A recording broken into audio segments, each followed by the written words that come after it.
안녕하십니까. 이번 시간부터는 고조파 전류에 대한 그 발생 원인과 영향 그리고 대책에 대해서 집중적으로 알아보겠습니다. 그래서 지금까지는 여러분들에게 그 강의를 후리급소를 전개하는 부분이라든지 이런 부분들은 기존에 강의를 안 했었는데 이런 부분까지를 전부 다 해서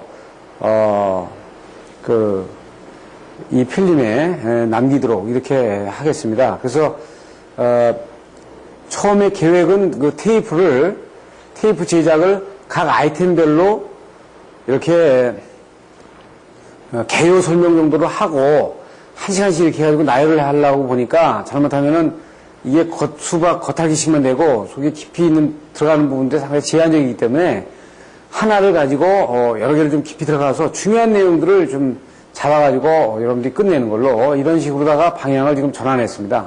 그래서 좀 덜 중요한 부분들은 30분씩 해가지고 묶어서 한 테이프에 2개의 아이템을 집어넣도록 하고 중요한 뭐 접지강이라든지 단락전류라든지 고조파라든지 이런 것들의 한령 효율이라든지 이런 부분들에 대해서 아주 기본적으로 되는 부분들은 시간을 좀 할애를 많이 해서 여러분들이 완벽하게 좀 이 테이프를 통해서라도 알 수 있게끔 이렇게 시도를 하겠습니다.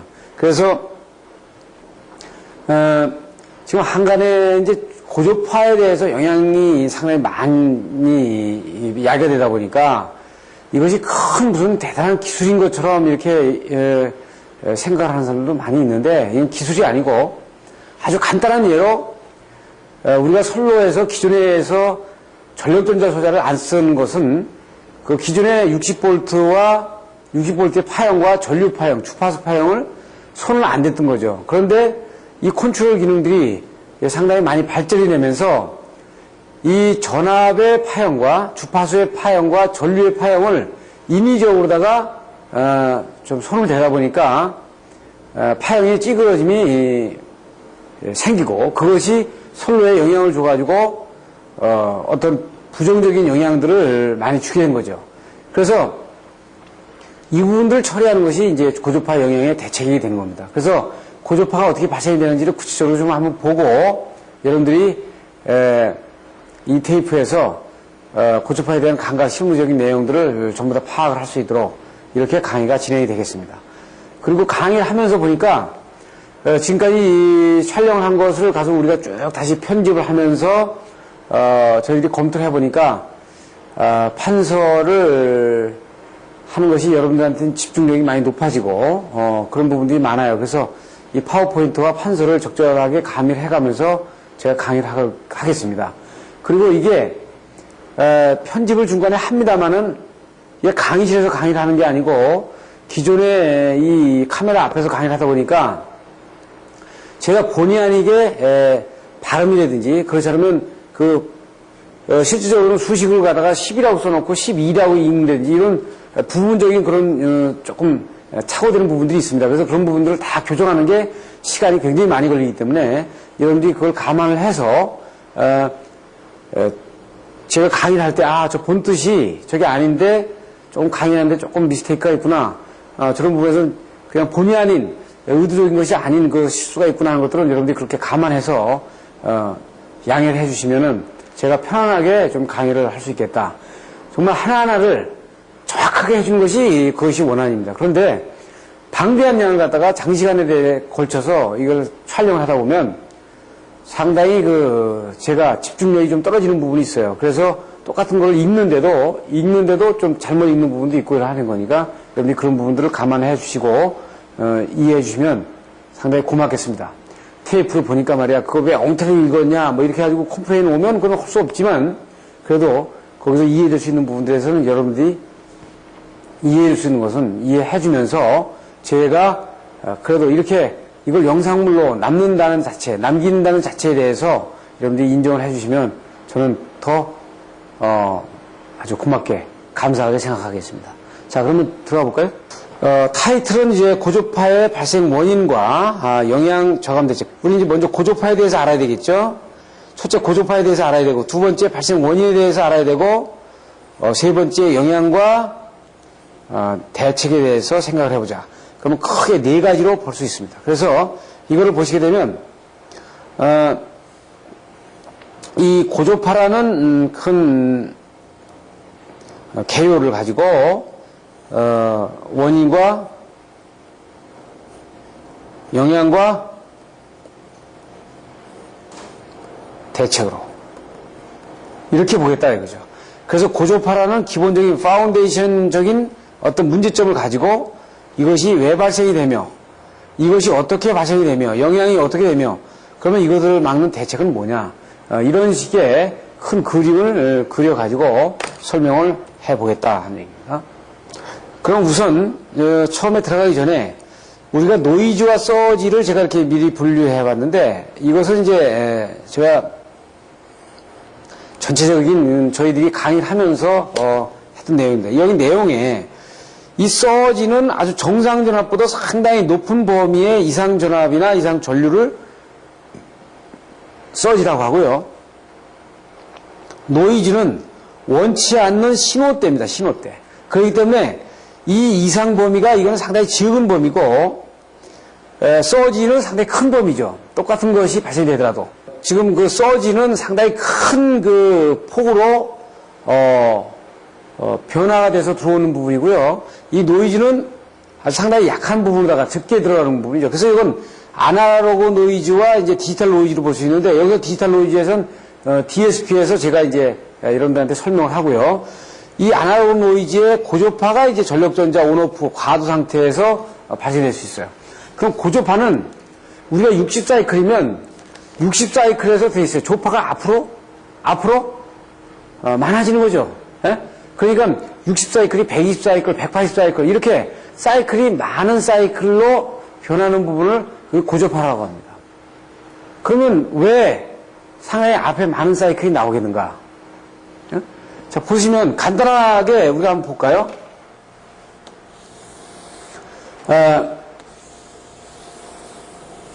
이 60사이클의 정연파예요.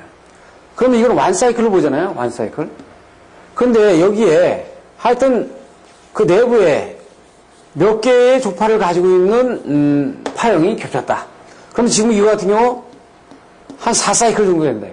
그러면 4사이클 정도의 이런 원치 않는 다른 파형이 여기에 들어와가지고 이 정연파하고 만약에 썸이 될 경우에 정연파가 이런 식의 이 안에 4조파에 대한 그 영향을 받아가지고 이렇게 바뀔 수 있다. 그래서 일반적으로 이제 우함수에 대한 거는 썸이 제로가 되기 때문에 큰 문제가 안 되는데 기함수에 대한 거, 그러니까 3, 5, 7, 9, 11 뭐 이런 식으로다가 발생되는 그 고조파에 대해서 우리가 상당히 문제를 삼고 있는 겁니다.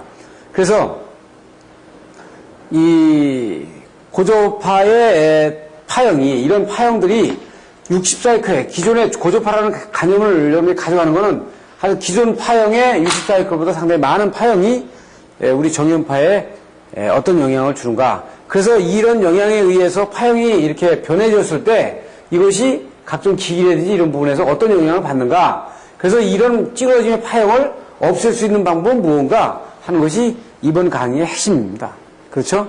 그래서 고조파는 어떻게 보면 아날로그 노이즈 쪽에 저는 포함이 된다 이렇게 보는데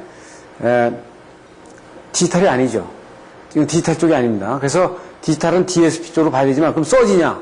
고조파가 서지냐? 그러면 서지도 아니거든요. 서지는 일단 이거는 상당히 폭이 큰 폭의 그 변화 부분을 얘기를 하는 거고 그래서 서지도 아니고 그래서 디지털 노이즈도 아니고 아날로그에서 서지보다는 상당히 적은 폭의 어떤 변형된 부분이다. 이렇게 저는 제 스스로 정의를 하고 있습니다. 그래서 그러면 우리가 이제 전력전자 소자를 많이 얘기를 하는데 전력전자 소자는 그러면 되게 어떻게 얘기를 하냐. 왜 전력전자 소자를 가지고 먼저 얘기를 하냐면 그럼 이 고조파를 발생시키는 거는 전력전자 소자뿐만 아니라 전력전자 소자뿐만이 아니라 뭐 회전기기 각종 과도 상태 이런 것들 전부 다가 이걸 다 고조파를 발생시킬 수 있어요. 그 이외에 각종 스위치 온오프까지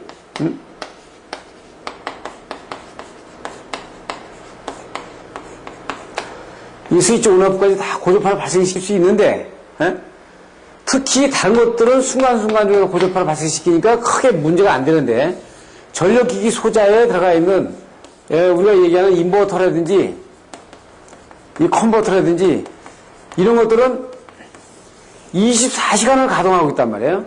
24시간을 가동하면서 이 기기에 영향을 많이 준단 말이에요. 계속 발생시키고 있는 거죠. 그래서 이 인버터와 컨버터를 잠깐 보시겠습니다. 이제 AC에서 DC로 넘어가고 DC에서 AC로 넘어가고 AC에서 DC로 넘어간다 그러면 지금 우리가 일반적으로 어떻게 돼 있어요? DC에서 DC를 변환하는 거 이건 다 컨버터라고 합니다. 그러니까 같은 전압에서 같은 전압으로 같은 전류에서 같은 전류로 변환시키는 것은 컨버팅이라고. 그러니까 AC에서 AC를 변환시키는 거. AC 전압에서 AC 전압으로 변환시키는 거. AC 주파수에서 AC 전류에서 AC 전류로 변환시키는 거. 예를 들어서 뭐 이걸 AC 사이클 컨버터 뭐 이런 식으로 얘기하잖아요. AC 사이클 컨버터라고 얘기하죠. 지금 여기서는 그래서 같은 종류의 변환을 시키는 것을 컨버터라고 하고요. 이것을 만약에 세 개의 어떤 그 과정을 한다. 즉 UPS 모양 UPS는 어떻게 돼요? AC에서 DC로 다시 DC에서 AC로 이렇게 바꾸지 않습니까? 이렇게 세 개로 갈 때는 처음에 AC에서 DC로 가는 부분을 컨버터라고 하고 순방향 변환이죠. 그 다음에 DC에서 다시 AC로 갈 때는 이걸 인버터라고 한다. 그래서 총칭해서 뭐라 그러냐? 대개 인버터라고 부른다 이렇게. 하지만 안으로 들어가 보면 앞부분에서 AC에서 DC로 가는 부분이 그 컨버터하고 DC에서 AC로 가는 부분을 인버터라고 한다. 만약에 그러면 이런 게 있다 그래요. 어떤 장치가 DC에서 AC로 가서 DC로 간다. 이런 장치가 있다 그러면 이것도 어떻게 돼 있어요? DC에서 AC로 갈 때 이건 인버터가 아니고 이건 컨버터가 될 겁니다. 그리고 AC에서 DC로 갈 때 이거는 인버터가 될 거예요. 즉 컨버터와 인버터를 딱 고정해서 뭐 DC에서 AC 간다, AC에서 DC 간다 이렇게 고정을 하지 말고 순방향 그 변환이냐 다시 역방향 변환이냐에 따라서 이 용어 자체가 바꿔진다는 걸 여러분들이 보시면 돼요. 일반적으로는 이렇게 구분하지 않고 이렇게 그래서 변환을 하나로만 하면 어떻게 되냐 만약에 AC에서 DC로만 변환하고 끝난다 이게. 이럴 때는 이게 컨버터가 아니고 이걸 인버터라고 합니다. 그래서 우리가 뭐 인버터 스탠드 인버터 에어컨 뭐 이런 식으로 되는 것은 뭐냐면 보통 세 가지의 함수가 있더라도 지금 것들은 보통 이걸 다 통틀어서 보통 우리가 어떻게 얘기하냐면 인버터라고 얘기한다. 그래서 하나로 다 갈 때는 이건 반드시 이건 인버터라고 얘기하죠. 그래서 이것이 UPS처럼 세 개의 기능으로 변환이 될 때 앞에 부분에 컨버터라고 씁니다. 그래서 보시면 AC에서 다시 이 AC 모터로 가는데 여기서 어떻게 있어요?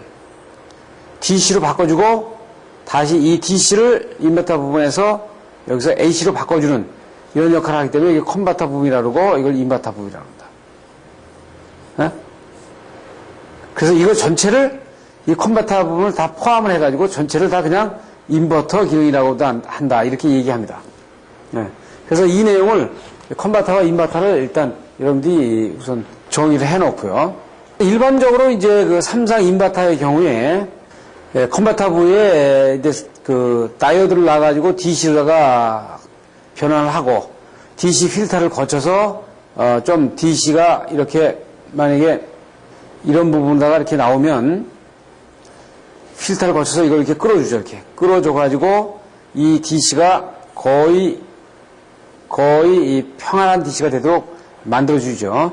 그리고 이제 뭐 파워TR이라든지 사이레스타를 이용을 해가지고 인버터 부에서 이걸 AWM 방식 같은 경우는 뭐 이런 식의 증폭을 시켜가지고 주파수 파형을 만들어가는 거예요. 전압이나 주파수 파형을 만들어가고 PWM 방식 같은 경우는 이 턴온, 턴오프의 간격을 조정을 하면서 이것을 어떤 이런 정연파의 간격으로 나타나주는 이런 방법을 쓰는 겁니다.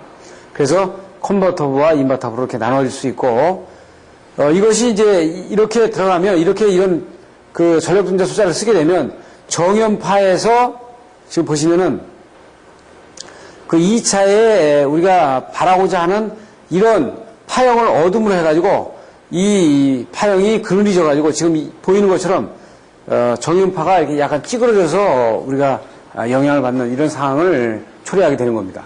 지금 우리가 건축물에서 쓰는 고조파에 관련되는 상당한 문제점을 발생시키는 것은 대개 뭐냐면은 건축물에서는 이 에너지를 가장 많이 소비하는 것이 동력이란 말입니다. 동력 중에서 일반 건축물에서는 일단 유도운동기예요. 그리고 승강기가 있었어요.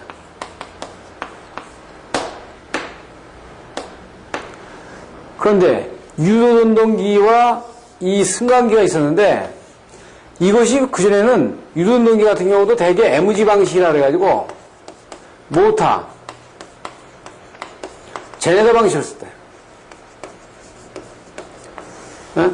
그리고 파형이 찌그러진 것이 없죠. 그러니까 예를 들어서, 그 삼상 모터를 돌려가지고 이 모터가 DC 제네더를 돌려서 DC 제네더에서 DC 전압을 모터에 공급을 함으로 해가지고 이 모터가 그 속도 조절을 해가지고 어떤 카를 움직이는 이런 방식을 썼기 때문에 여기에서는 이 유도운동기를 속도 가감을 하면서 문제가 발생이 안 되는데 이것이 이제 어떻게 있어요?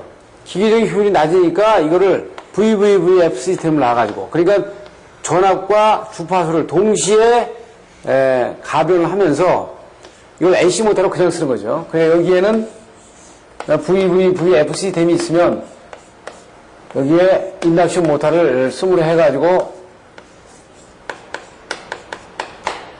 바로 AC 전압이 바로 들어가도록 저렇게 되다 보니까 이게 에너지 세이빙 쪽에서 측면에서 상당히 좋고 아주 그 속도 제어가 좋은 부분이 있는 반면에 여기에 전력분자 소재를 쓰니까 이것이 어떻게 있어요? 이 건축물의 전체의 파형의 찌그러짐을 이제 제공하는 거예요. 그래서 유연동기도 마찬가지고 승강기도 마찬가지거든요. 똑같은 얘기죠. 그래서 우리 문제는 전동기에서 문제다. 그 이외에 전동기 문제 이외에는 기타 다른 부분 뭐 이게 안전기, 조명의 전자식 안전기라든지 기타 다른 것들에 대한 그 소자들이 뭐 심지어 냉장고 뭐 이런 것들까지 뭐 세탁기 이런 가전기기까지도 전력전자 소자가 상당히 많이 들어가서 컨트롤 기능을 담당하다 보니까 이 전체적으로 고주파 전류가 상당히 증가하는 거죠. 지금 그 보시는 것처럼 가변속 전동기의 분류를 이렇게 본 거는 이 건축물에서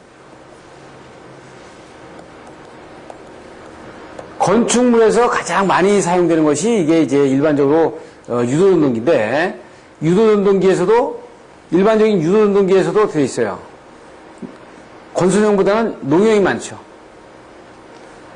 그래서 1차 전압 제어를 하는 경우도 있고 1차 주파수 제어를 하는 경우도 있고 그래서 이거 두 개를 합쳐서 같이 이걸 두 개를 합쳐가지고 이걸 VVVF 시스템으로 하는 경우가 돼요. 그런데 만약에 똑같은 토르크에 일정한 토르크를 가져가려면은 반드시 전압과 주파수를 같이 동시에 제어를 해야 되기 때문에 만약에 똑같은 토르크를 바라지 않을 경우에는 이제 한 가지의 전압 제어나 한 가지의 주파수 제어만 하면 되지만 일정한 토르크를 원할 때는 두 가지를 동시에 이제 제어를 해야 되니까 이 가변속 전동기에서 이 부분이 많이 있어요. 왜냐하면 직류 전동기나 지금 동기 전동기는 일반 건축물에서는 지금 어떻게 되어 있어요? 상당히 사용하는 빈도가 적기 때문에 직류 전동기를 이제 이 사이레스타 옛날에 MG 세트였었지만 지금은 이 사이레스타 레오나드 방식으로 해가지고 이 전동기를 제어하기도 하고요. 근데 우리 쪽에서 타깃이 되는 건 보통 이 유도전동기의 지금 이 부분이다 보죠.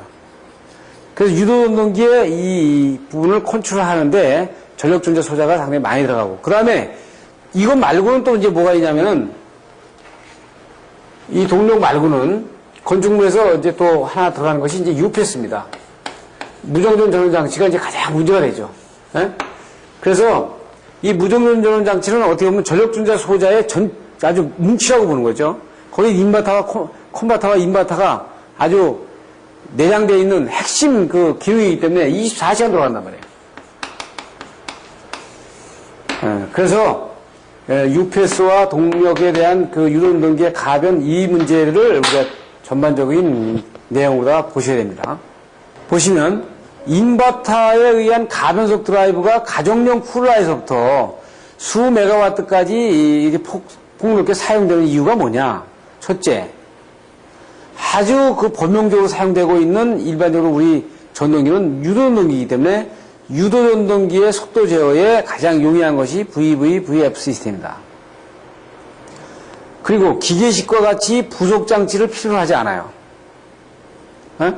공급 측의 기술과 가격이 사용 측의 요구와 부합되고 제어 기술이 아주 진전되면서 그 고농도, 그 밀도의 그 응답성을 갖고 보수적이라든지 자동화에 대한 요구, 그 다음에 에너지 절약에 대한 요구, 이 부분 때문에 이 가변속 드라이브가 상당히 많이 사용되는 겁니다. 이것이 전부 이게 전력전자 소자로 되어 있다. 이렇게 보는 거죠. 네? 여기에서는 이제 동력에서 얘기하는 거니까 제가 이렇게 얘기를 했고, 여기다가 이제 뭐가 들어갔냐면, 어디 들어갔어요? UPS가 아주 크게 상당히 많이 들어갔죠. 왜냐하면 UPS는 컴퓨터를 많이 쓰다 보니까, 컴퓨터를 많이 가동하다 보니까 무정전화를 해야 된다. 무정전화에는 뭐 UPS가 반드시 따라 들어가야 되는. 왜냐하면 전력이 부실해서 문제가 아니고 전력이 상당히 좋아도 그 전력을 커버를 하는데 이 UPS가 분담을 그 무정전 순간정지에 대한 부분들을, 노이즈에 대한 부분들을 분담을 해줘야 되기 때문에 연결이 되는 거다 이렇게 보실 수 있죠. 그래서 사용 전력전자 소자를 구분해 보면은 이제 동작 기능과 최대 전격, 턴 온오프 시간이 어떻게 되느냐, 자기 소호 능력이 가지고 있느냐 없느냐. 예를 들어서 SCR 같은 경우는 자기의 그 턴 오프 능력이 없단 말이에요. 그러면 지금 보신 것처럼 밑에는 이제 카로 나타냈어요. 카라는 거는 전류를 얼마큼 많이 보내느냐. 지금 보면 IGBT 같은 경우가 굉장히 그 턴온, 턴오프가 성능이 상당히 좋지만 또 최근에 개발된 이 모스페트 같은 경우는 더 좋죠. 그런데 이 부분이 어떻게 있어요? 이 부분의 약점이 지금 보신 것처럼 이 적은 전류의 저전압에서만 걸릴 수 있다는 얘기예요. 그러니까 지금 뭐냐면 지금 GTO 같은 경우는 상당히 이 주파수선 1kHz 정도에서 사용되지 그 1kHz 이상에서는 상당히 이 응답 이 속도를 그 주파수를 올릴 수 없는 제한이 있지만 지금 보시면 상당히 높은 전류와 전압의 용도의 범위가 있죠. SCR은 더 크죠. SCR보다는 GTO보다는 SCR이 더 전류 용량이나 전압 용량이 어느 부분에서는 이제 지금 여기서 1kV에서부터 2kV까지 1카에서 1kV까지 2kV까지 이렇게 제한을 뒀습니다만 GTO 같은 경우는 이 안에 보통 4카에서 한 5카에서 6카 정도 6kV까지 이런 그 전압과 전류 내량을 가지고 있고 그 다음에 그 BJT는 지금 그 단계로 가고요. 지금 IGBT 같은 경우가 지금 상당히 이제 UPS에서 상당히 가장 많이 쓰고 있는 UPS에서 가장 많이 쓰고 있는 범용 소자가 지금 IGBT인데 어떻게 주파수에 대한 고주파수에 대한 특성도 좋고 지금 한 1카까지는 거의 1카까지는 거의 올라가는 것도 약간 저기 하지만 1카에서부터 지금 무리하게 되면 어디 있어요? 한 3kVA 정도까지도 지금 IGBT로 쓸 수 있는 부분이 보인단 말이에요. 그래서 상당히 이 소자는 그 네 가지로 그러니까 지금 말씀드린 대로 전압의 그 전류 용량이 통과 용량이 어떠냐, 그 다음에 인가 전압에 대한 용량이 어떠냐, 턴온 턴오프 되는 시간에 대한 차를 어떻게 할 수 있냐, 자기 소호 능력이 있느냐, 자기 턴오프 능력이 있느냐, 뭐 이런 것들에 따라서 달라진다고요. 그래서 지금 현재 추세는 IGBT가 거의 이제 범용성 있는 그 VBF 시스템이라든지 UPS에서 상당히 가장 많이 쓰이는 소자로 볼 수 있어요. 그러면 이제 교류 위상 제어의 기본 용어를 좀 하나 봐야 되는데, 지금 반파 제어 같은 경우는 이제 메인에 1차가 64에 그렇게 들어오면요, 이게 SCR 일방향이니까 이쪽 방향 것은 카트가 돼가지고 온이 안 돼. 이건 카트가 돼가지고 어떻게 돼요? 흐를 수가 없죠. 그러니까 이 방향을 완전히 죽여버리는 거고, 여기에서 이쪽 방향을 턴온, 턴오프 해가지고 어느 만큼 내보낼 거냐에 따라서 이런 파형을 가질 겁니다. 그게 반파 제어라고 해요. 전파 제어는 어떻게 있어요? 양쪽에 SCR을 한쪽 방향으로만 놓는 게 아니라 양쪽 방향으로 놔가지고 이건 어떻게 있어요? 이쪽 방향도 턴온 턴오프하고 이쪽 방향도 턴온 턴오프를 해가지고 양쪽 방향으로 제어하는 부분이에요. 이게 전파 제어입니다. 그래서 여러분들은 최소한 이 구성, 아주 기본적인 구성에 대한 개념은 반드시 여러분들이 숙지를 할 필요가 있어요.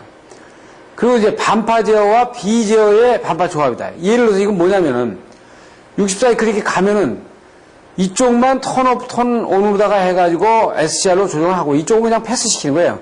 예? 다이오드를 놔가지고 패스시켜서 여기 그냥 패스를 시켜버려. 그래도 그러니까 한쪽 파형만 한쪽 파만 지금 제어하는 부분을 지금 반파 제어와 비제어 반파의 조합이라고 이렇게 얘기합니다. 지금 전파 제어는 두 가지 이렇게 SCR을 이렇게 삐껴서 놓을 수도 있고 이렇게 맞닥뜨려서 놓을 수도 있는 부분이 있죠. 왜냐하면 여기다 바이패스를 해놨으니까 이쪽 파형에서는 이렇게 해서 이렇게 가도록 하고요. 이쪽 파형에서는 이렇게 해서 이렇게 가도록 하면 되는 거니까 여기서는 그러니까 다이오드가 하나씩 더 들어갔죠.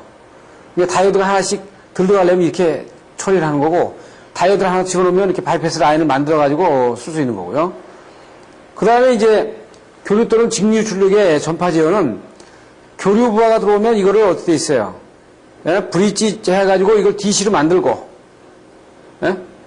DC로 만들어서, DC 만든 거를 또 다시 제어를 해가지고 직류 부하를 만든단 말이에요. 만약에 여기서 DC가 들어오면 정리하면 이런 DC 부하가 들어올 거 아닙니까? 연속적으로? 그러면 여기에서는 어떻게 있어요? 이 다이오드, 이 SCR에서는 이 DC 부하를 이렇게 끊는 거지. 턴온, 여기 오프하고, 온하고, 오프하고, 이렇게 해줌으로 해가지고 이 평균치를 내려주는 거죠. DC 부하의 평균치를 내려주는 거예요. 그렇죠? 이렇게 내려줄 수 있잖아요. 그래서 이거는 교류 또는 직류 출력의 전파 제어를 할 수 있는 거예요. 그 다음에 트라이액에 의한 전파 제어가 될 수 있어요. 지금 트라이액은 어떤치 이상치, 전압치 이상치, 뭐 다이오드 같은 경우는 뭐 거의 일방향성으로 이렇게 되지만 지금 트라이액은 어떻게 있어요? 어느 전압치 이하로는 지금 흘려주지를 못하지만 어느 치 이상은 턴 온이 되는 그런 특성을 가지고 있잖아요. 그러니까 어느 범위까지는 제어하지만 어느 범위가 넘어가면 통과를 시키는 이런 특성을 가지고 있으니까 뭐 로존에 대한 부분을 막고 하이존에 대한 부분은 오프를 시키겠다. 온을 시키겠다. 이렇게 하면은 이 트라이액으로다가 제어를 할 수 있습니다. 여기서는 그러니까 상징적으로 지금 어떻게 그러면은 인위적으로 파형을 제어하느냐 그 종류를 아주 상징적인 종류만 6가지를 나눠놓고 봤어요. 네? 그래서 교류 위상 제어의 아주 기본형은 이렇게 6가지 정도로 이렇게 나눠놓고 우리가 설명을 할 수 있다 하는 얘기입니다. 지금 보시면 단상 사이클 컨버터의 경우를 보게 되면요. 지금 이제 SCR을 양쪽에다가 이렇게 엇갈려 설치해 놓고 부하가 이쪽, 단상 부하가 이쪽에 있죠. 그럼 입력이 이런 만약에 주파수로 들어오게 되면 지금 보시게 되면 지금 여기에 반까지는 이 뒤에 파형을 이쪽으로 다 뒤집는 겁니다. 이렇게 뒤집어요. 그렇죠? 이렇게 뒤집어가지고 뒤집은 것을 첫째는 요것만 턴온 시키고 그 다음에 턴 오프하고 그 다음에는 턴 온하고 턴 오프하고 이런 식으로다가 이렇게 크게 만들죠. 그 다음에 뒤에 거는 이쪽 뒤쪽으로 다 뒤집어요. 이렇게 뒤쪽으로 뒤집어서 그 다음에 이 간격을 지원하죠. 하면서 이거를 갖다가 합집이 되면 이런 파형이 된단 말입니다. 그러면 실제로 하나, 둘, 셋, 넷, 다섯, 여섯, 일곱, 7개 파형. 지금 7사이클 아니에요. 7사이클이 1사이클로 왔지 않습니까? 예에서. 그러게 되면 60Hz가 7로 감된 이런 파형으로 들어올 수 있어요. 그렇죠. 그렇게 되면 이렇게 되는 것이 뭐예요? 지금 보시면 만약에 플러스, 마이너스면은 첫 것은 플러스 쪽 마이너스니까 이렇게 해서 이렇게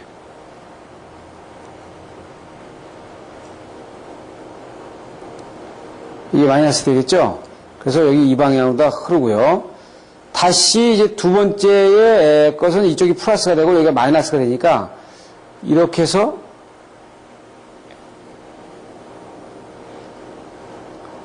이렇게 갈 거라 이거죠. 이런 방향으로. 그래서 처음에 여기까지는 이것과 이 SCR 1번과 2번만 가지고 계속 움직이고 나머지 SCR 3, 4번은 이때 하는 겁니다. 이때 3, 4번. 이때 SCR 1, 2번을 가지고 제어를 해가지고 파형을 조작해내는 거죠. 그러면 지금 이 파형을 썼다. 그러면 이 파형을 끄집어낸 거 아니에요. 그러면 이 끄집어내고 나면 이 파형이 입력 파형이 어떻게 생겼어요? 이건 입력 파형 들어가가지고 여기 잘라졌죠. 끄집어 나갔으니까. 그 다음에 이렇게 가서 이 부분이 또 끄집어 나갔어. 그다음 나머지 거는 여기 조금 끄집어 나갔어. 이렇게. 그다음 나머지 없다가 뒤에서 이렇게 주고 남는 그늘 이렇게 남을 거 아닙니까? 이렇게. 그렇죠? 그러니까 여기 지금 하얀 부분이 여기 남을 거 아니에요. 이렇게. 이 부분이 정연파에 합쳐진다는 거예요. 그러니까 그런 얘기가 어떻게 있어요? 여기 정연파에 합쳐지니까 이 부분이 찌그러져 나오겠죠. 이렇게. 자, 그래서 사이클 컨버터를 지금 중간에 봤습니다. 이것이 이제 주파수를 상당히 변환하는데 상당히 많이 쓰는 종류의 하나인 경우에, 대표적인 경우에. 그래서 인버터에 이제 보면은 이게 전압형과 전류형이 있는데, 지금 보시게 되면은 이제 전압형과 전류형이 있어요. 그러면 또 전압형과 전류형을 또 PWM 방식이냐, PAM 방식이냐로 나눌 수 있지만, 지금, 전압형 같은 경우는 지금 보면 4개의 스위치, 여기다 스위치를 이렇게 나눴는데, 이 스위치를 먼저 이 스위치를 어떻게 했어요? 이거는 병렬로 해놓은 거고요. 지금 보세요. 지금 이것은 이 스위치 4개가 달려있는 것을 병렬로 시리즈로 묶어놓은 것이 이게 전압형이고, 그리고 어떻게 했어요? 여기 출력 변압기에서 2차에 출력 변압기 2차 단을 이 직렬로 묶었죠. 이렇게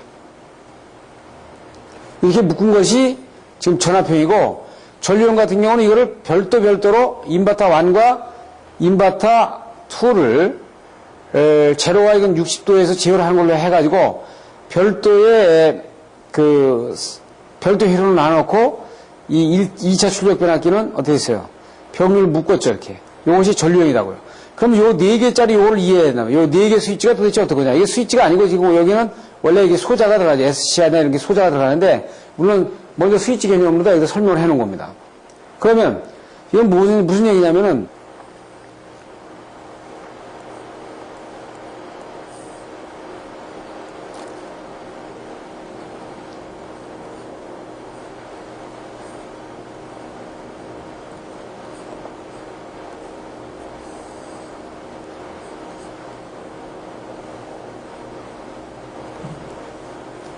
여기 입력이에요. 여기가 입력. 입력에 만약에 예를 들어서 이런 A씨면은 여기 플러스 한번 걸리고 이게 마이너스 한번 걸릴 거란 말이에요. 이렇게 반 나눈다면. 그럼 플러스 때는 요 스위치하고 요 스위치를 닫아요. 그러면 이게 이렇게 해서 이렇게 흐르겠죠. 이렇게 흐르니까 이런 방향으로 흐르니까 이게 이런 방향으로 흘러간단 말이에요. 그래서 2차 유기 되는 건 뭐 이런 방향에 전압이든 전류가 됐든 좋아요. 이런 방향이 유기가 됐다 그래. 그 다음에 다음 파형으로 됐을 때는 이것이 마이너스고 이것이 플러스가 되니까 이것이 이런 방향으로 간단 말이에요. 이런 방향으로 갈 때는 이 스위치를 띄고 이걸 오프 시키고 이거를 온을 시켜요. 온을 시키니까 이렇게 해서 이렇게 들어올 거 아니에요? 그래도 이게 같은 방향이네요. 같은 방향이니까 이 스위치가 온되고 오프되는 타임이 조금 여기 간격이 벌어지겠죠. 벌어지고 이런 식의 파형이 2차에 만들어질 거다. 그러면 이 스위치만 어떻게 있어요? 교대로 이것과 이것을 한조로 하고 이것과 이것을 한조로 해가지고 계속 넣다 뺐다만 상당히 빠르게 한다 그러면은 2차에는 이런 전압이 됐든 전류가 됐든 이런 파형이 쭉 나올 거다. 즉 1차에 들어가 있는 A씨가 이렇게 DC가 될 수도 있고 앞에 DC를 집어넣게 되면 이 뒤에다가 AC를 받을 수도 있죠. 그러면 지금 AC를 받는 부분을 보게 되면요.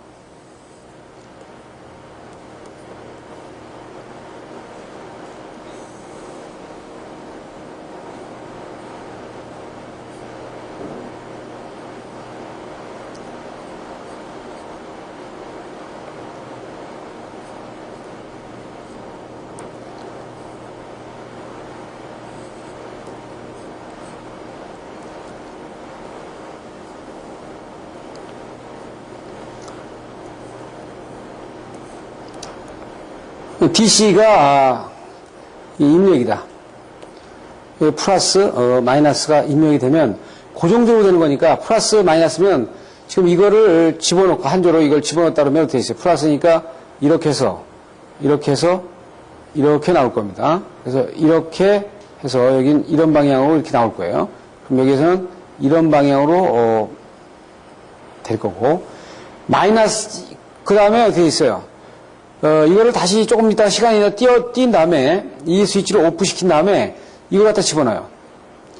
이걸 집어넣게 되면 이 회로는 이렇게 해서 이렇게 나올 겁니다. 그러니까 이게 반대 방향이겠죠. 그러니까 이게 나타나는 것이 이렇게 반대 방향으로 나타나는 거예요. 그럼 어떻게 돼요? 이 스위치를 아주 빠르게 여기에서 한번 온하고 오프하지 않고 이 스위치를 굉장히 빠르게 여러 번 했다 그러면은 여기서 어떻게 됐어요? 여러 번 하면 이렇게 만들 수 있죠. 이렇게 하고 이쪽 끝에서도 이쪽 뒷 것도 마찬가지. 여기서도 빠르게 온 오프를 여러 번 해주면 이런 파형을 만들 수 있단 말이에요. 한번 보세요. 이렇게 만든 AC하고 이렇게 만든 AC하고는 어떤 게 매끈하게 나오느냐. 이게 상당히 매끈하게 나오게 됐잖아요. 그러니까 이거를 소자를 빠르게 온하고 오프를 할 수 있는 건 일반적인 차단기 가지고 안 되니까, 리레이 가지고 안 되니까 이걸 SCR이나 GTO나 파워TR이나 IGBT나 이런 부분들에 대한 그 소자를 가지고 쓰는데 여기에 흘러가는 전류가 얼마냐, 그 다음에 여기 인가되는 전압이 얼마냐에 따라서 이 소자의 종류가 결정된다는 거죠. 그리고 좀 더 매끈한 그 파형을 만들어내기 위해서는 온오프 속도가 빨라야, 온오프 속도가 빨라야 상당히 빠른 시간 내에 그 연결이 되기 때문에 그 원하는 파형들을 만들어낼 수 있는 겁니다. 지금 여기서 보시는 것처럼 아주 일반적인 얘기들, 기본적인 얘기들을 먼저 하고 있어요. 그래서 이제 고조파라는 건 뭐냐? 고조파라는 건 지금 다시 아까 말씀드렸지만 정연파가 있어요. 기본파가 있으면 만약에 3고조파다. 그럼 3고조파와 5고조파가 함유되면 이 3고조파에 5고조파가 또 함유돼가지고요. 이 3고조파가 조금 더 흐트러지겠죠? 그냥 흐트러질 거예요. 그러고 난 다음에 이것이 또 다시 정연파에 흐트러지면 이게 세 개가 합쳐지면 이런 파형이 나온다 이거지. 이런 파형을 만들어준 거예요. 그러니까 그 고조파의 발생 원리를 보게 되면 지금 아까 말씀드린 대로 이런 파형을 끄집어냈다. 이런 파형을 끄집어낸 경우에 지금 보시는 것처럼 이런 그늘진 파형이 남아가지고 이것이 이렇게 합성 벡터를 해서 벡터 합성을 해가지고 지금 메인에 이런 원치 않는 파형이 나오는 거죠. 그러니까 정연파에서 이렇게 어떤 플립이 존재하는 이런 파형으로 변해서 나올 수 있는 겁니다. 그래서 외형파를 분해하고 합성하는 데는 이제 이게 후에 급수가 반드시 필요한데 지금 보시는 것처럼 만약에 정연파가 이런 정연파에 2사이클이 합치됐다. 2사이클이 이렇게 합치되면 이 2사이클이 합치된 그 파형은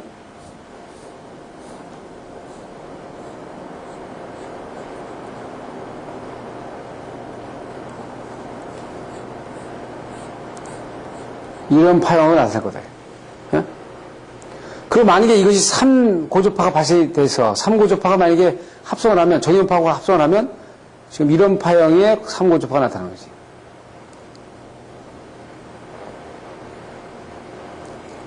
이렇게 파형이 되겠죠. 지금 보시면은 구형파와 이제 고조파 성분을 구분해 보는데 지금 그래서 어떻게 있어요? 만약에 N차 고조파가 여러 고조파가 많이 발생되면 만약에 이 차수가 상당히 많아질수록 거의 구형파에 가깝거든요, 이게.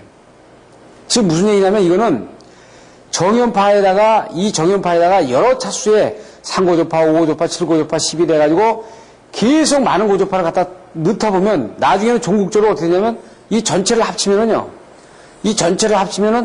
이런 파형이 돼요. 그러면 이 파형을 분해하려면 어떻게 돼 있어요? 이걸 후에 급수로 분해하면 정연파서부터 다 나오는 겁니다, 다. 그러니까 이 구형파를 발생시키는 건 이 정연파에다가 어떻게 돼요? 저차수부터 고차수까지를 전부 다 적분해서 다 더하면은 종국적으로 이렇게 구형파를 나타내게 되는 거죠. 그래서 외형파의 이해를 보게 되면 이제 전혀 고조파 함유이 안 들어가 있는 깨끗한 고조파를 파형을 볼 수 있고, 이게 3.5% 들어가면 이 정도 나타나고요. 10% 들어가면 이 정도 나타나고, 20% 들어가면 이 정도 나타나고, 35%가 이 정도 파형의 찌그러짐이 나오고, 100% 고조파가 들어가게 되면 지금 파형이 그 형태만, 지금 어떻게 보면 이런 이 찌그러진 파형의 형태만 정형파를 가지고 있지, 전부 다 제 파형이 아닌 다른 외형파를 가지고 나온 거다. 자, 고조파의 등가회로를 지금 볼 수 있어요. 지금 자, 보시면은, 고조파는 전원 측에서 유입되는 것이 아니고, 이 고조파를 발생시키는 UPS나 VVVF 시스템이 있으면 여기서부터 고조파 전류가 나와가지고 전원으로 흘러 들어갈 수도 있고, 이쪽 리액터나 콘덴서로 흘러 들어갈 수 있다. 그렇기 때문에 이 고조파를 발생시키는 이 장치를 갖다가 전류 원으로 나가지고, 이 리액터나 콘덴서 쪽에 병렬을 놓고요. 전원 측에 TR 내지 ZS에 대한 리액턴스 쪽에다가 병렬을 놔가지고 고조파를 이렇게 등가해로 이렇게 그려주면 됩니다. 그래서 고조파 전류가 이렇게 들어가고 이렇게 들어가는 거죠. 그래서 이 부분에 대한 과열이라든지 진도이라든지 이런 부분들을 영향을 주도록 하는 거예요. 그 다음에 이렇게 이제 두 개인 경우에 만약 고조파가 발생이 됐는데 여기에서 발생을 시키고 또 여기서도 발생이 돼요. 그래가지고 여기에서도 나가고 여기에서도 나갈 경우에 실제 이것을 가지고 이 첫 번째를 가지고 등가열을 그려보면 여기 ZS하고 한전하고 변압기에 ZTR 나눠놓고요. 그리고 이 부분이 멀리 병렬로 걸릴 거고 가깝게는 이 부분이 병렬로 걸리죠. 요것이 여기로 걸리고 요것이 요쪽으로 걸리고 그리고 요 부분이 보니까 요 변압기에 대한 임피던스에다가 요쪽 여기서 나오는 부분이 고조파 원이 있으니까 고조파 원이 전류 원이 되는 겁니다. 그러면 어떻게 됐어요? 여기에 ZC1과 여기 콘덴서 G2를 이렇게 병렬로 나와가지고 이렇게 등가위를 그릴 수 있죠. 그럼 요거를 전원을 합치면은 전원을 합쳐서 어떻게 됐어요? 요것 전원 하나의 등가위로 하나 이것 전원 하나의 등가위를 이렇게 별도로 해가지고 따로따로 구해서 합쳐버리면은 여기에 고조파 전류에 대한 그 전체 절대치를 구할 수 있죠. 지금 보시게 되면 고조파 전류 유출에 의한 고조파 전압은 고조파 전류가 유출이 되면 그 고조파 전압은 어떻게 걸리냐? 이게 어떻게 되어 있어요? 여기에 이 고조파 전류에 의한 고조파 전류가 흘러가면 여기에 임피던스가 걸리면 이 부분이 어떻게 있어요? 이 전류와 이 임피던스의 합에 의해서 여기에 전압이 걸리겠죠. 그리고 여기는 어떻게 있어요? 요거 지난 고조파 전류 IN에 의해서 다음 여기에 임피던스와 같이 걸려가지고 됐어요. 여기 합의돼서 이 전압이 나타날 거고 여기는 이 전압이 나타날 겁니다. 네? 그래서 고조파 전류에 대한 전압을 야기되는 부분을 볼 수 있어요. 그럼 이건 어떻게 돼요? 고조파 전류에다가 그 임피던스의 합이 얼마나 되느냐 하는 것을 더해주는 거죠. 그러면 여기서 가장 많이 걸리는 게 어디서 걸려요? 지금 보시면은 지금 가장 많이 걸리는 게 이게 많이 걸리는 거 아닙니까 이게? 지금 어떻게 돼 있어요? 지금 여기에서 걸리면 이 부분이 다 걸리니까 이거 지금 결과적으로 이거를 등가위로 그냥 딸로 그려보면 이렇게 그릴 수 있죠. 여기 이 임피던스 하나, 여기 임피던스 하나, 여기도 임피던스 하나고 고조파 전류 IF는 똑같으니까 여기에 고조파 전류 발생시키면 여기가 다 걸리는 거죠. 이거 세 개가 다 걸리는 거예요. 오케이. 그래서 지금 보면 여기에 VH 로드에 가장 큰 고조파 전류로 인한 전압이 걸린다. 이렇게 볼 수 있어요. 고조파 노이즈는 엄격하게, 제가 아까는 어떻게 했어요? 고조파를 노이즈 범주에 놨는데 이걸 또 엄격하게 나눠보면 고조파와 노이즈는 아주 고주파 영역이다. 10kHz에서 MHz까지. 보통 고조파는 40에서 5차까지, 3kHz 이하. 보통 선로 전원 임피던스의 환경에서 되고요. 이거는 노이즈는 공간이나 거리, 경로를 통해서 발생될 수 있고 정량적으로 파악하는 건 이론 계산이 가능하고 이거는 이론 계산이 거의 불가능하다. 정량적으로 파악이 굉장히 곤란하죠. 이게 디지털 노이즈면 이게 가능한데 아날로그 노이즈이기 때문에 불가능한 겁니다. 그 다음에 부하 용량에서 거의 비례하고 이건 전류 변화율에 따르고요. 피기의 내장은 기기마다 저격 표시가 되고, 이건 기기 시방세에 따라 좀 다르고, 노이즈 필터를 부착하면 되고, 이건 리액터를 되게 설치해서 고저파 노이즈를, 고저파에 대한 부분을 막는 부분을 보여준다. 그래서 전류 원으로서의 고저파를 보게 되면 지금 비선형 부하, 그러니까 전력장 변원장치의 인버터라든지 OA기기, UPS 뭐 이런 쪽에 많이 쓰게 되면 지금 이제 고저파 스펙트럼은 이제 저차수 같은 경우 3차수가 제일 크면 3차수, 그 다음에 5차수, 7차수 이런 식으로 나오기 때문에 처음에 크게 나타나고 이렇게 아주 급격하게 떨어지거든요. 그래서 고저파 전류 IN은 K의 N분의 IA 이런 식으로 정상 전류의 N차수에 따라서 K값을 넣어주기 때문에 차수가 올라갈수록 급격하게 고저파 전류는 떨어진단 말이에요. 그래서 뭐 실측을 해보면 이 정도면은 아까 본 대로 고저파 전류가 상당히 많이 들어가 있는 형태입니다. 지금 이 정도의 실측이면은 지금 보시는 것처럼 약 20%의 함유율일 때 이 파형이 이만큼씩 그러잖아요. 거의 비슷하게 떨어졌지 않습니까? 그러니까 조금 전에 본 그 정도의 실측이면은 고저파 전류가 약 한 20%의 함유를 하고 있다. 이렇게 보시면 되겠습니다. 고저파 전류의 특성을 보게 되면 지금 우리가 이렇게 나열할 수 있는데 지금 저희가 제가 일본의 전설공업전을 거의 매년 제가 가보면은 고저파는 이제 측정하는 것도 그렇고 대책을 세우는 것도 아니고 아무런 기술이 아니에요. 그 전설공업에 가보면은 후kum에다 지금 아주 간편하게 선로에다 딱 대면은 고저파에 지금 흐르고 있는 차수가 어떤 차수가 얼마큼 흐른다는 것이 쫙 다 나오고요. 컴퓨터에다 CRT에다 안 하면 그 스펙트럼상 뭐 분해를 다 나오죠. 그래서 이걸 파워 시프트 하려면 얼마를 해야 되고 리액터를 달려면 얼마를 달아야 되고 여기에 또 액티브 필터를 달게 되면 어떤 액티브 필터에 어떤 용량을 달면 되고 그냥 솔루션이 바로 나와버려요. 그러니까 고저파 전류를 측정하고 대책을 세우는 것이 일반적인 어떤 전류에 대한 일반적인 어떤 트러블보다 더 쉽게 되어 있습니다. 여러분들 올해 2001년에 한번 전설공업에 가보시든지 이 테이프를 뭐 3년 후에 보신 분들은 뭐 그 해에 가보시든지 한번 전설공업제 일본 전설공업제에 가보세요. 가보시게 되면 아주 후쿠메다식으로 선로에 갖다 대면은 고저파를 전부 다 분해하고 전부 다 보여주고 이거를 고저파 전류를 커버하기 위해서는 어떻게 하라는 솔루션을 아예 다 내야 되나. 그러니까 용량서부터 다 내놔요. 그럼 그대로만 하면 돼요. 기술이 아니에요, 기술이. 그게 뭐냐면, 뭐보다 더 쉽냐면은, 일반적인 트러블을 잡는 것보다 더 쉽습니다. 그게 왜냐면, 이거 고저파 전류에 대한 사회적으로 상당히 많이 트러블이 되니까, 일본 같은 경우는 그걸 아주, 이렇게 패키지 기기가 만들어가지고, 뭐 별도 기술팀이 가가지고 뭐 측정하는 게 아니고, 그냥 일반 전기 기술자들이 그냥 기기를 갖다 대면은, 바로 나오면, 어떻게 솔루션 하겠다는 것이 딱 나와요. 전혀 기술이 아니라 그냥 아주 지극히 아주 간단한 상식이다 이거야. 그러니까 오늘 이 테이프서부터 나가는 것부터 기술 고저파는 기술이 아니라 상식이에요, 상식. 아시겠어요? 상식. 거기에 대한 해답은요. 너무나도 잘 만들어져 있어. 거기에 대한 이것이 프렌트라 돼가지고 이 프렌트가 돼가지고 용량이 엄청나게 많고 노래든지 시설 장비가 굉장히 복잡한 경우에는 아주 고도의 기술이 필요합니다. 그리고 또 왜냐하면 이 부하 패턴이 상당히 많이 변한다.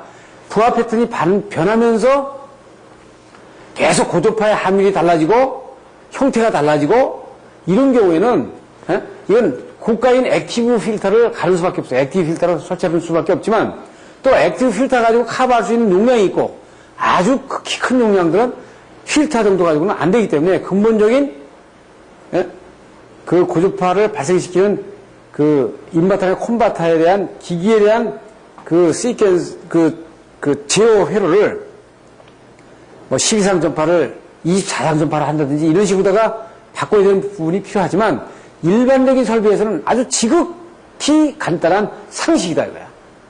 그렇기 때문에 이걸 가지고 기술로 얘기하는 것은 이제는 넌센스가 아닌가 이렇게 봐요. 그러니까 오히려 일반적인 트러블 우리가 어디 누전을 하나 잡는 것도 그게 누전 잡는 게 어렵잖아요. 사실 그게 어렵지 고저파의 발생 원인과 해결 대책을 찾는 것은 아주 가장 쉽다. 지금 왜냐하면 그거는 많이 설비에서 그런 부분에 트러블이 많이 나왔기 때문에 아주 장비들이 간편한 장비들이 싸게 상당히 많이 나와 있기 때문에 아주 쉽게 우리가 솔루션을 찾을 수 있는 대책을 세울 수 있다. 이걸 말씀을 드릴 수 있습니다. 그 고주파의 전류 특성에서는 예, 전류는 차수마다 존재하고요. 임피던스에 반비례합니다. 그리고 고주파 회로의 발생 차수만큼 존재합니다. 이것이 6상 전파냐, 12상 전파냐, 예? 예를 들어서 24상 전파냐, 이렇게 전파를 어떻게 하느냐에 따라서 좀 달라지고요. 실제 파형력 또 이거 PAM 방식이냐, PWM 방식이냐에 따라서 또 고주파 전류의 그 파형이 달라집니다. 그리고 배전계통에서 고주파 전압은 이거는 여러 계통에서 유입을 하니까 상당히 해석하기가 어렵거든요.